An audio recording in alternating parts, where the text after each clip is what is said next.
on the show today, Jessica Dibb, so ahead of the conference, Jessica Dibb, who is the founder and spiritual director of the Inspirational Consciousness School, and also is co-director of the Global Professional Breathwork Alliance. Many teachers at many places like Kripalu, is that how it's pronounced? I know it's quite a well-known place. Kripalu, that's it. Omega, and comes highly recommended to me. I wanted to get to know her a little bit myself ahead of the conference. So, Jessica, welcome. Thank you so much, Mark. It's really a delight and actually an honor. I just came across your work a few years ago, and I've always meant to be in touch with you because the embodiment piece is so critical for the healing of our species and being able to keep this, have this world literally survive. So I just feel like this is divine providence here. Well, it's certainly a pleasure. And it looks lovely where you are in Maryland, right? And I can hear the birds, and there's a beautiful tree behind you. It looks absolutely gorgeous. Looks like a nice location. Yeah, this is where Inspiration Consciousness School is. And when it was founded,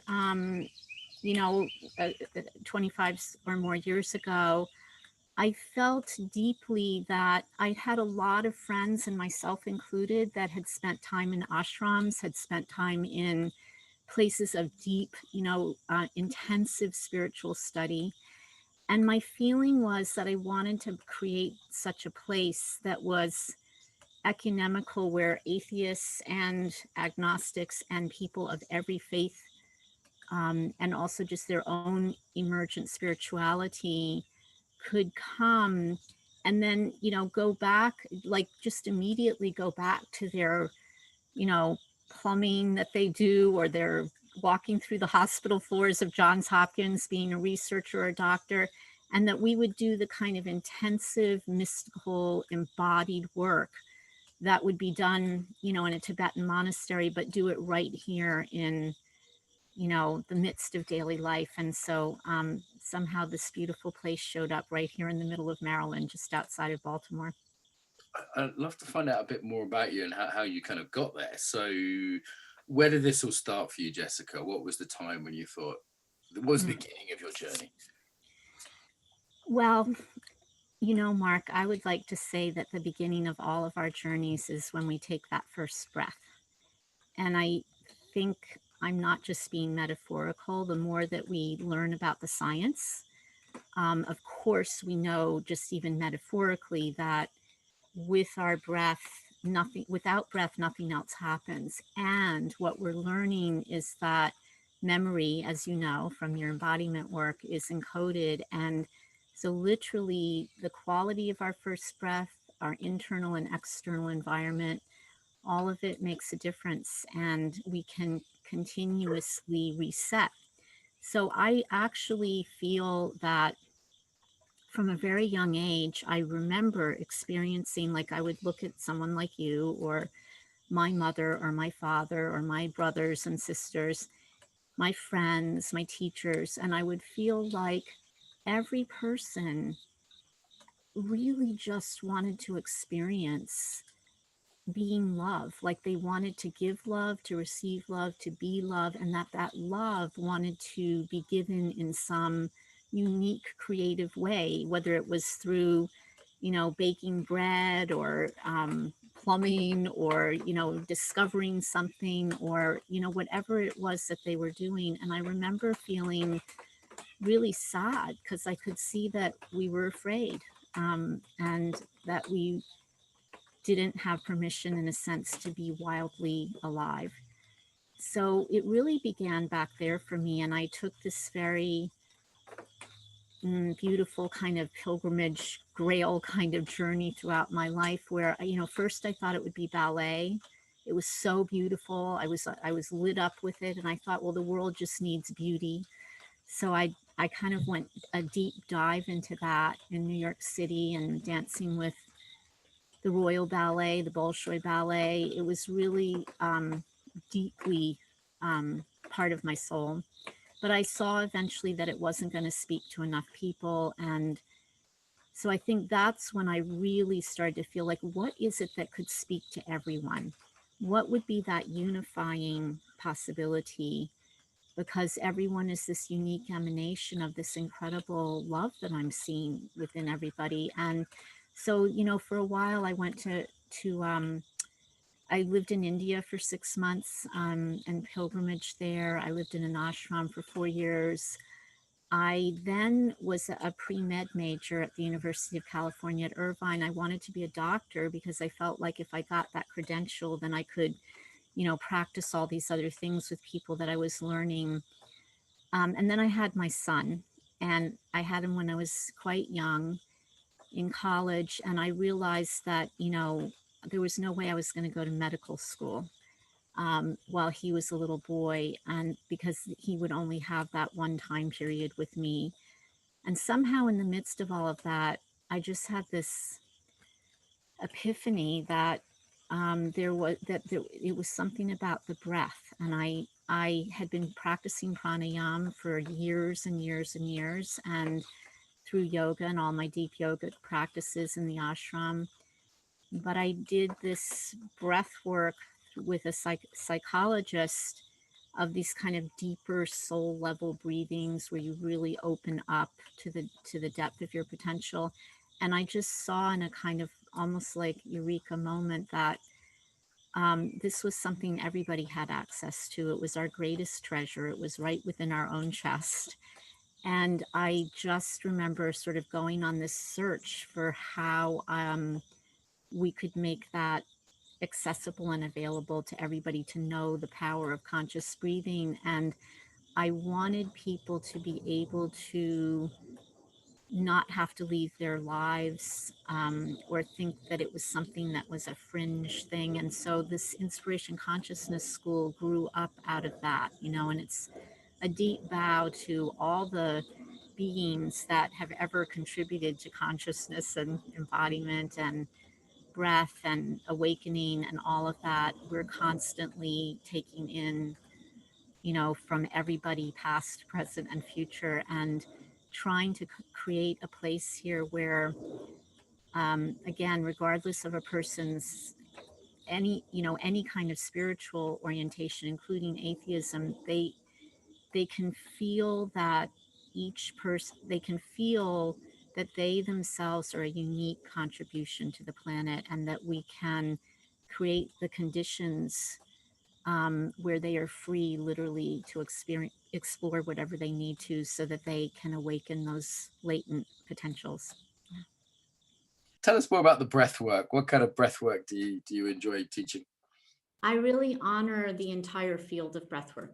Breathwork is a spectrum of practices that goes from sort of simple reset kind of breathing that resets cortisol, produces relaxation, stimulates polyvagal function and all of that, to awareness practices that build capacity for focus and also for letting go of what is actually not needed, and of inhabiting and embodying what we're doing, to therapeutic modalities that are actually meant to do things like heal specific physical ailments or emotional imbalances, even trauma, to things that are actually meant to cultivate like qualities of a human being, like compassion, um, open-heartedness, strength, power, these things were these very deep, kind of like a lot of the Buddhist stuff.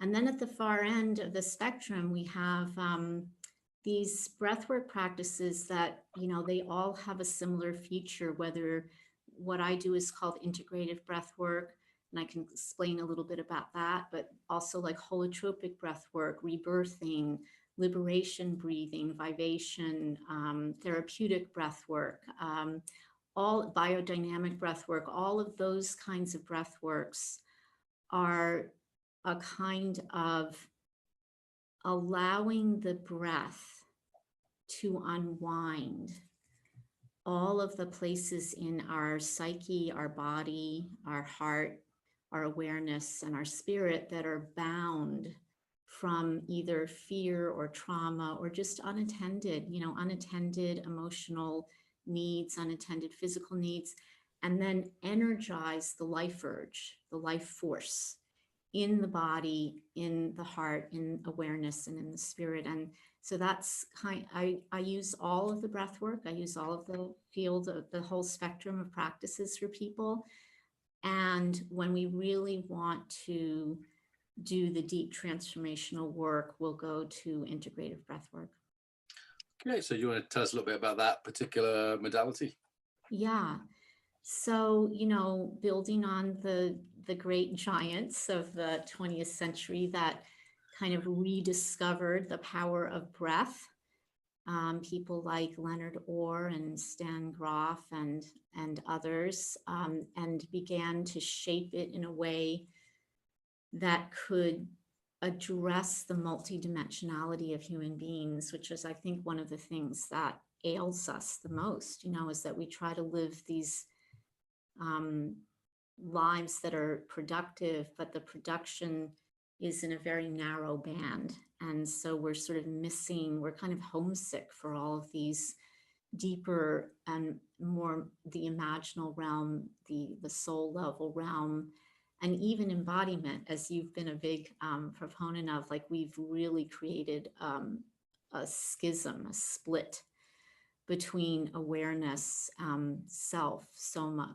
psyche, soul, and soma. And this is one of the greatest tragedies. So for me, building on things that all these people did during the 20th century, I'm really seeing how, if we bring together the great wisdom down through the ages of these lineages that really helped people build within themselves an infrastructure, if you will, a body, a nervous system, a heart, a relaxed and open and available heart, pure awareness, big mind.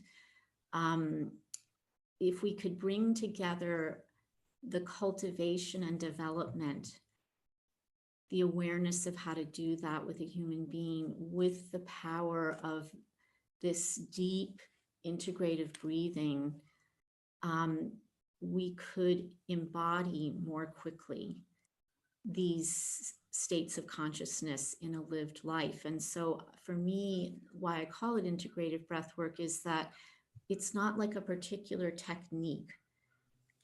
We give people a few guidelines when they go into the breath. And then our task is to find the life urge in that person, to have them find the life urge, and then to kind of midwife that life urge to be the healer and keep on moving through the different layers of things that need to be attended to at the emotional, physical, cognitive, and spiritual level. And so I love the fact that there is somatic intelligence, and you're a big proponent of that. Like, we've really underestimated that. I think it's equivalent to emotional intelligence. And so there is emotional intelligence, and there's awareness, pure awareness, and cognitive intelligence. And then there is, of course, the dimension of, let's just say, spirit or soul or essence, or whatever that you'd like to call it. And I think that what we try to do with breath work is have people access those non-ordinary states of consciousness that happen, in those deeper realms. And we have them experience simultaneously, to really stay in the body, to not leave the body while these things are happening, so that the nervous system and the body become this finely tuned vehicle for non-ordinary states of consciousness, which I believe is needed for the human species to make the kinds of quantum shifts that we need to make in order to care for everybody, to address inequities, oppression, and most of all, of course, to realize our essential intrinsic belonging to the planet, and to be able to develop and create the ways of relating to the planet and each other that are going to, just make all the potential that we are possible, and not take down 200 species a day with us the way we've been doing. So integrative breath work is this deep kind of connected breathing that finds the life force in that person. And then they are supported by the breath worker. Integrated breath workers are, by the way, highly trained people. I mean, we have psychotherapists, for instance, that do our course that say the work is far more rigorous in the breath worker training, anywhere from 3 to 7 years. And so they're trained to travel with the psyche, whether it's trauma, emotional imbalance, depression, potential need, whatever it may be.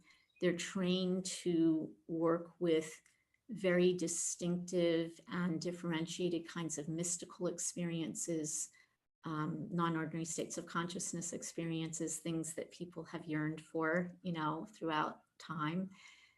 They're trained to really facilitate people in staying very in touch with their body and during the breath work, so that they're reading the body in the same way that they might after 10 or 15 years of mindfulness meditation, where you can literally feel minute things in the body.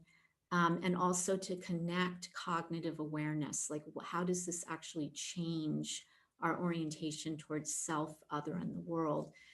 And we basically just let it rip, doing with all of those things happening, and really trust. I like to say that Jesus was not a Christian and Buddha wasn't really a Buddhist. These are people that had spontaneous experiences of contact with the primordial force, with the Big Bang, with whatever it is, and their unique emanation in it. And so I think there are 7.5 billion paths of awakening on the planet, and we're just trying to serve that. I mean, that's a lot of years of training. What are you doing in all that time? I'd love to sort of drill down a little bit in that, because often breathwork schools, they teach a technique, you breathe in, you breathe out, that's really thorough. Yeah. So, well, first of all, Mark, I really feel, this is something, because I just love all of the people that are in love with breath. Breath has found them, however they're doing it. They have a love of breath, and I honor the passion, with which all of these people are wanting to bring the potency and the efficacy, and also just the accessibility to the human species. So, and what I have felt has been a shadow in the breathwork field, kind of initially there was it was like, in America, we would call it maybe the Wild West, but it was like, there was this discovery, and it was like finding fire. And it was, it was also still when there was a kind of a hippie feel to the whole, to the world and all of that. And so I just honor the explosive energy and the courageousness of people, that did all of that were willing to explore the things that were coming up, from conception and birth and childhood and present day and, God and all of it. I started to feel at some point, with all of the beauty of that, there was a kind of a shadow in the breathwork movement that I think sometimes turns off what I'm going to call more sophisticated seekers, who have a sense about the delicacy, the nuance, of what it takes to actually build a vehicle that, might be called in the ancient literature, like literally a vehicle of light, like a body, heart awareness of capacity to receive the all that is. And I think it's because there's so much letting go in breath work. And there's such a sense of well-being that happens, any kind of breathing you do. And there's such a sense too of kind of breakthrough, in the same way that psychedelics can do that, like you break through and you have these experiences, and that those three things are very compelling for people: the letting go of grief and trauma and hurt and pain, the breakthrough experiences of non-ordinary states of consciousness, and just feeling good, you know, when so many of us haven't felt good. That I think the slight shadow has been the lack of understanding of what it actually takes to build that being that becomes a capacitor for the deepest levels of consciousness in every moment. You know, you think about like Yo-Yo Ma, the great cellist, or, you know, Ishtar Perlman, you know, yes, they had a gift, but any of them will tell you they practice, their life is basically like practicing, you know, 4, 6, 8 hours a day, even after they become the world-class, most famous, whatever of, and so I feel like I'm really feeling a call to bring that into the breathwork field. Here we sit with what I'm going to, I hope it doesn't feel arrogant or bombastic, but just people can feel the simple truth of this. We sit here, all of us, not just breath workers, but all of us sit here with the most profound nutrient, medicine, friend, and awakener right in our own bodies, right in every moment of our own life. And so for me, training, I think the breath worker, the breath workers that I train, they go through years and years of personal development, their own work. I mean, the basic, the most important part of their training is themselves, the development of themselves.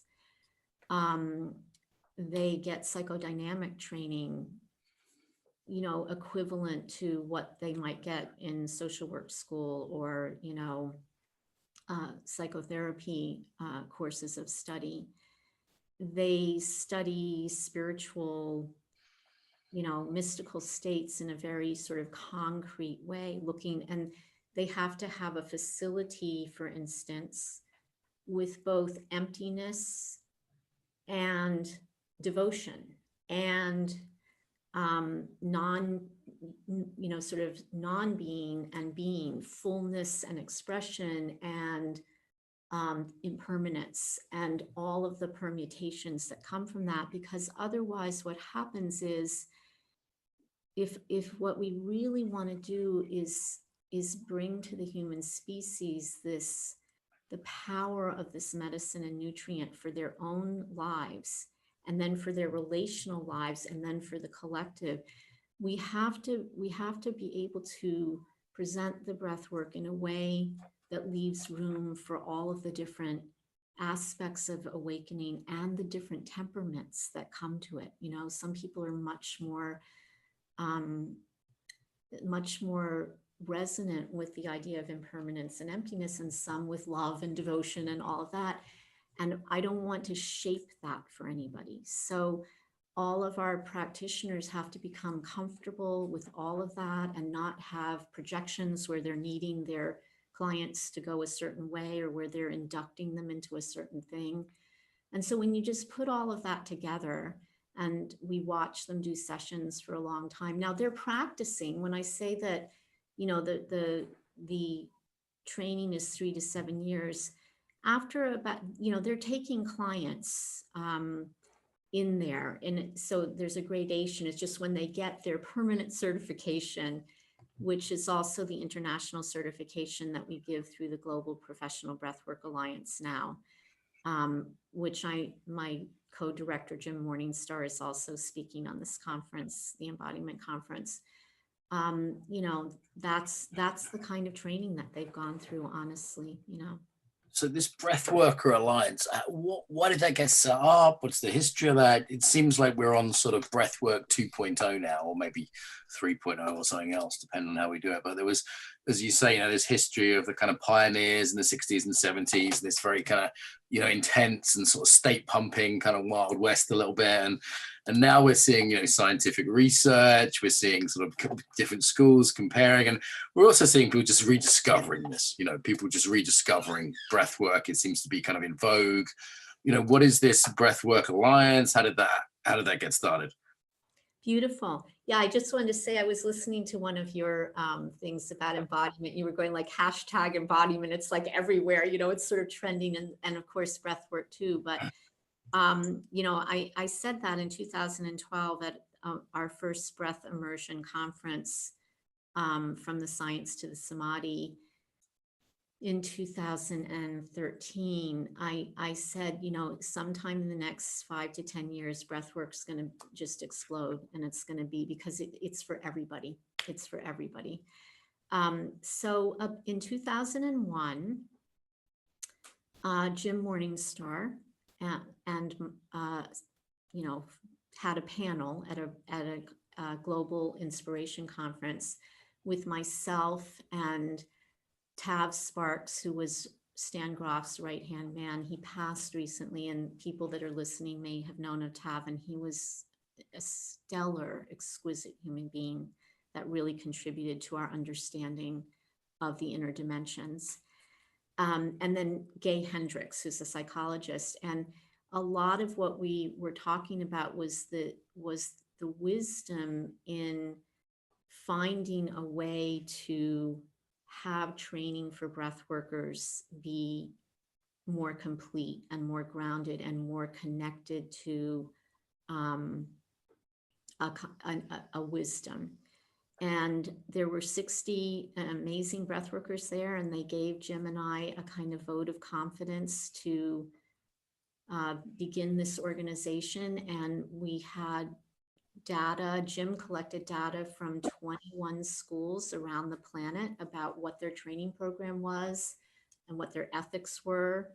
By the way, you know, I'm a great believer in naming the shadows so that things get better. And, you know, that was one of the problems in the early breathwork movement too, is that, you know, there The were, ethics of it.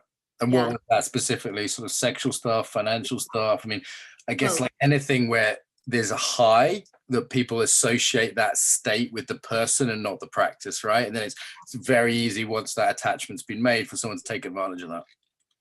You've got it, Mark, of course. And that of course happened, you know.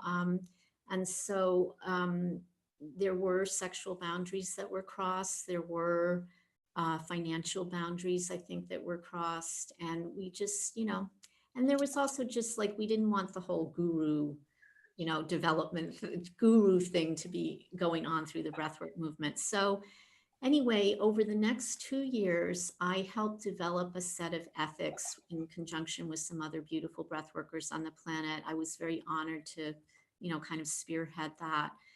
And we created a really, not only a really wonderful set of ethics for all breath workers, but we created a kind of restoration, if you know about restorative justice, like if somebody was going off the Okay. rails, how would we not excommunicate them and cancel them, you know?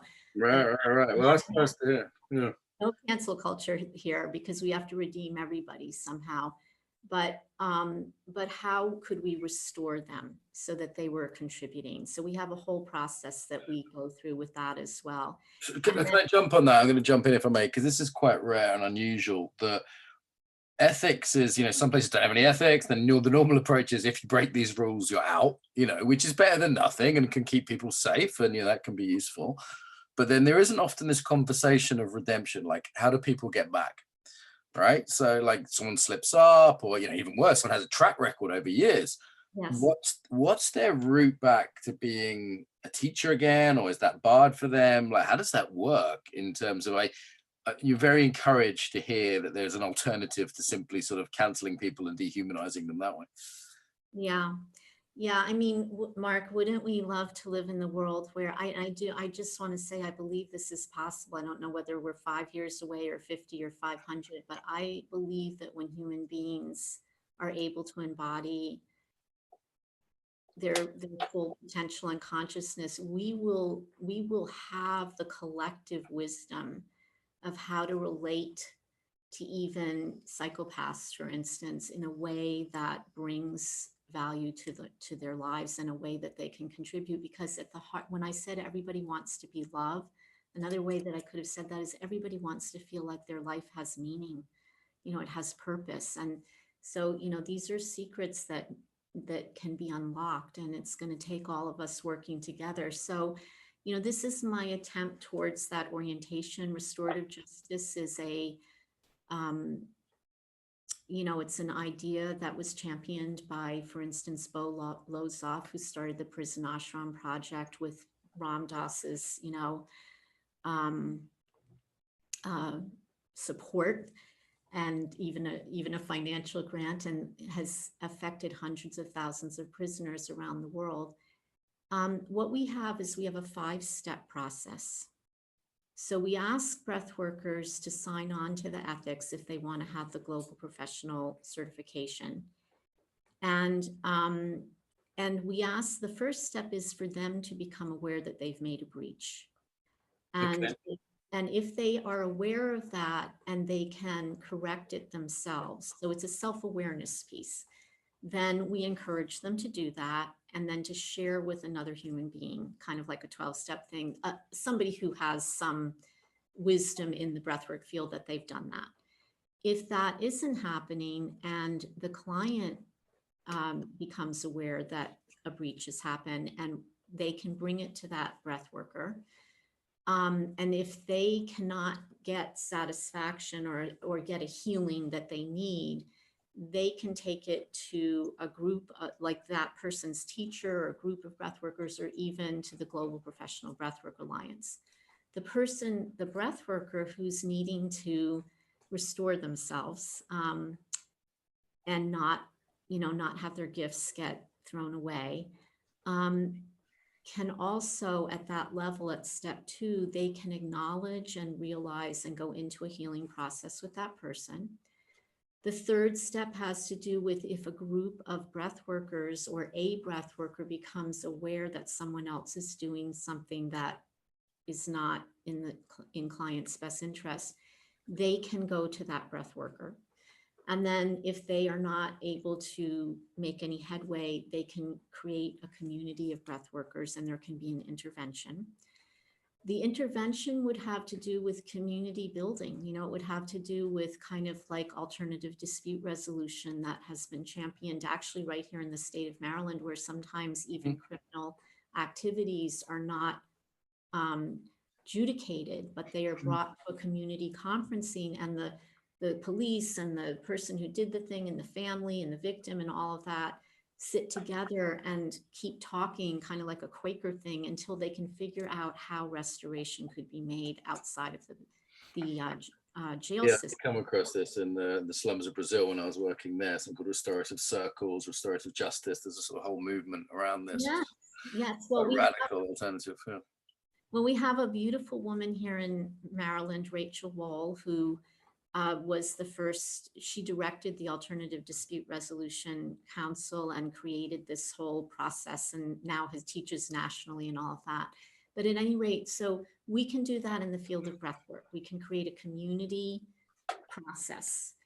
And then, of course, in that community process, my experience of it is that recommendations are made, like, here's what you would need to do. And it might involve, I have had one practitioner, for instance, who was a psychologist, who, fortunately, it had nothing to do with our school, but, there was a breach with a psychology person, but they were in training for breath work.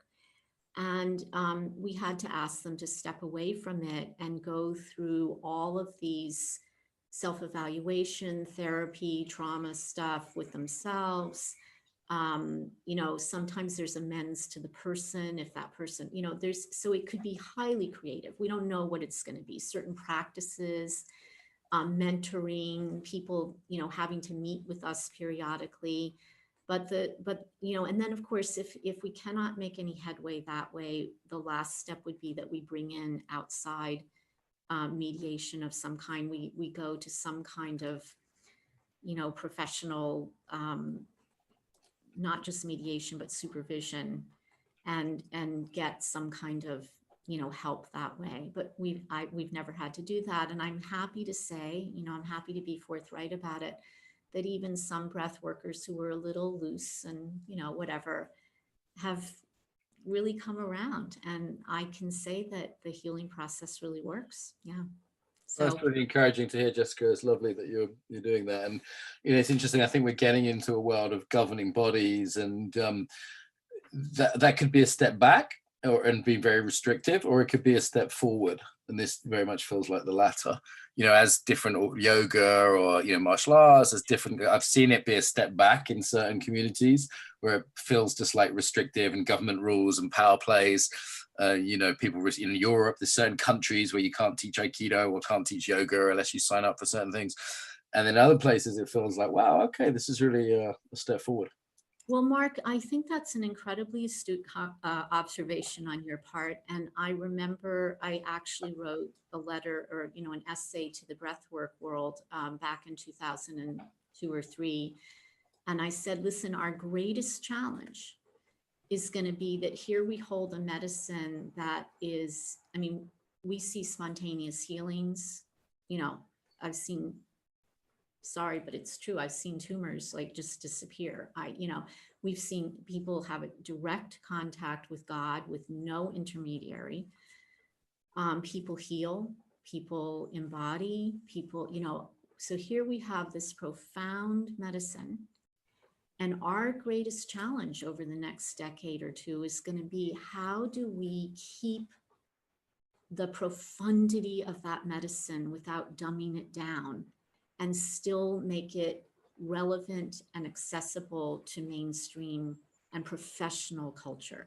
So the development of professional breathwork that is not a dumbed down version of breathwork was there for me since 2002. And it's one of the things I've just had to really hold, in all of the settings, all of the meetings, all of the conferences. We cannot sacrifice one or the other. And I think it's a great model. I think we're making our way. And I'm very proud every day of just different little breath workers I hear about throughout the world who are holding different pieces in ethical ways, or, realizing they contact the Global Professional Breathwork Alliance if they want to be certified, and how do they need to transform their training a little bit so that it fits the standards. I am so heartened. I think we're gonna, God willing, inshallah, as they say, we are going to pull this off, where we are going to have the full-blown form of breath work in therapeutic settings, professional, ethical grounding. And in fact, I'm writing a book right now about integrating breath work into psychotherapy, and it's close to being done. And yeah, so I'm really happy about this. Wonderful. This is like a great book. It's sometimes I feel sad that the sort of therapists don't necessarily know about these somatic tools. There's such just centering tools from my background, or breathwork tools, that can be quite straightforward for people to learn, and can be integrated into other more cognitive approaches. Listen, Jessica, I wanted to ask you. I kind of wanted to get this in earlier. You orientate around spirituality. When I first sort of saw I heard nice things about you, and I looked up your website and it said inspiration consciousness, and I thought, oh no, not one of those spiritual people, and then I was like, oh, no, it looks like she's deep into breath work and the body. And sometimes the people who are into kind of consciousness and altered states and spirituality, sometimes they're more about getting away from the body. That's their thing. That's their trip, right? Get away from the body. The body's we're in a piece of meat. That's the real deal. Is we're spiritual beings having a physical experience, so I've been pleasantly surprised not to hear that at all. Maybe you could speak a little bit to that. So some of the people who are more spiritually inclined or consciousness inclined, is there a trap there around disembodiment? How does embodiment help? I'd love to hear you speak a little bit about that before we wrap up. Mark, this is why I was so looking, that's one of the reasons I was so looking forward to connecting with you, because as soon as I heard about the work you were doing, again, I think it was about 3 years ago, it's like, yeah, he's picked up on that piece. It's so, to me, this is actually, so let me, I'll take 5 minutes here to download this. I think that in terms of awareness about human potential, we had sort of the ages where we lived, we understood there was like connection with divinity, or, and if you don't have to think of it that way, because it's just the Big Bang is so awesome, right? Like, that's it, the Big Bang. you know, the force, love, call it what you want. God, I don't really care. There's something incredible, you know, and we are that. You and I were in the Big Bang, the air we're breathing, everything was one. That is not a mystical concept. It's an actual physical concept. Somehow in the development of the neocortex, and I don't think it's a bad thing, I think it's actually a development of evolution, we experience the sense of separation from the fact that literally our bodies are the very stuff that that the universe was born from, that was created from. And so I think that, you know, we came down through the Age of Enlightenment, where there was all this awakening then around philosophy and thinking and understanding. And then Freud issued in kind of the age of like emotion, and that mattered. And we are now finally at the place of having to awaken embodiment, which is the healing that really needs to happen. There is all kinds of abuse on this planet. There's physical abuse, emotional abuse, sexual abuse, you know, religious abuse, spiritual abuse. In my opinion, the deepest part of spiritual abuse is that you are telling a human being that there is some higher power that is not them, that is not in their own body. When profoundly disempowering, profoundly disempowering. Yeah. Disempowering. And on top of it being profoundly disempowering, it's profoundly limiting of what our potential is. Because what I want to say is, yeah, the Big Bang and God, love, the force, whatever you want to call it, it's rippling out through the universe. And this is its child. This is it. This is the actual, this is consciousness. This is consciousness's greatest creation, in a sense, is you, me, that deer, you know, the atom of air. And to be separated from that, to be told that there's an intermediary, you know, a priest, a religion, you know, a set of beliefs, that it's something outside of yourself, is the setup for, and someday we'll get away from this hell and we'll transcend to whatever, and it'll all be better. And this allows the great shadow that we don't have the potential to heal suffering, that we don't have the potential to co-create a world in which all beings can thrive. I mean, this has to be healed. The bringing together of consciousness and the experience of it in the body and in every little daily action is actually the way out of the dilemma that we've created. It's the way to wholeness. So I could go on forever about that. This is it. This is the thing. Yeah. Jessica, that is, I think, a beautiful place to start to wrap up here. It's a pleasure to meet you. A pleasure to meet you. Nice to make your acquaintance, to be a little bit British and old-fashioned. But I really enjoyed that. I enjoyed hearing what you're doing practically around the Breathworkers Association and that approach to ethics. I'm sure there's loads more, so people will be tuning into, no doubt, at the Embodiment conference. Where else can they find you on the internet, Jessica, if they want to look you up? Well, the Consciousness School is inspirationcommunity.org, inspirationcommunity.org, and the Global Professional Breathwork Alliance is breathworkalliance.com. Great. breathworkalliance.com and inspirationcommunity.org. All right. So you've reminded me to text my mum as well, which is, I do appreciate, actually, because I'm so busy with the conference. Your mom's going to appreciate that too. You will. I love my mum. I do love my mum. And I've been neglecting my mum lately with the conference. There's no point, you know, I really think there's no point doing any big work in the world if you forget your mum and your wife and your niece and all those, you know, the people in our lives that were dear to us. So, yeah, I'm going to go do that in a minute. I love that you're saying that, Mark, because it's kind of akin to the fact that, you know, what is all this stuff we're doing if we're forgetting our Mother Earth, you know? And nice. Yeah. And I will just say that they say that men who love their mothers make the best partners. So. It's a very good first date question, is to ask someone, what do you think of your mum or dad, depending on your preference. And if they like them too much or not enough, then I think there's a healthy middle ground, a healthy middle ground. Okay, and closing message about the body, Jessica, to finish us off today. Well, first of all, Mark, let me say what you're doing, the fact that you realized how important this somatic intelligence is as an intrinsic, not a supportive. It's literally 1/4 of our intelligence, emotional intelligence, somatic intelligence, cognitive intelligence, and then imaginal or consciousness, intelligence. It's so beautiful. And I know that this has been a gargantuan task to pull together 1,000 teachers to do this massive embodiment conference. And it's coming at a great time on our planet. So I just really want to honor your vision and your work. And I feel really grateful to be a part of it. And I will just say again that, we have a teaching in our school that goes like this. I am you, and you are me, and I am everything, and you are everything.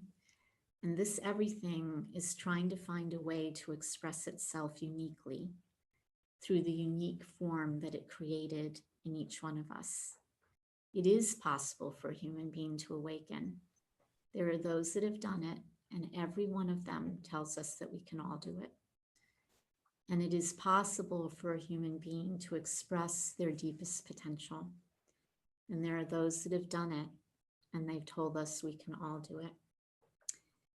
And the bringing together, the using of conscious breathing to heal all the intrapsychic splits of body, heart, head, and spirit is a way to have a lived experience of that truth, because the air that I breathe has been breathed by everybody, and the air that you breathe has been breathed by everybody. And the molecular memory, just like the cellular memory of all the wisdom and the shadows and all of it that has ever been, and the potentials, is right there in our breath. So it has to be in the body, or it's still going to be fractured. And I do want to just end by saying, Mark, that Rumi was very clear about this. And I think Rumi's a great person to bring in here because, he was a great mystic, but he also, he had deep respect, not just for the Sufi and Muslim tradition that he was a part of, but for Christianity and Judaism. He wrote poems about Buddha and Christ and everybody, Muhammad. And he has this one poem where he says this. I'm going to shorten it and paraphrase it a little bit. Not Sufi, not Zen, not Muslim, not Christian, not Jewish, not Hindu, not any religion. I am not from down in the ground, nor am I from up in the sky. I am not from any place. My place is placeless, a trace of the traceless.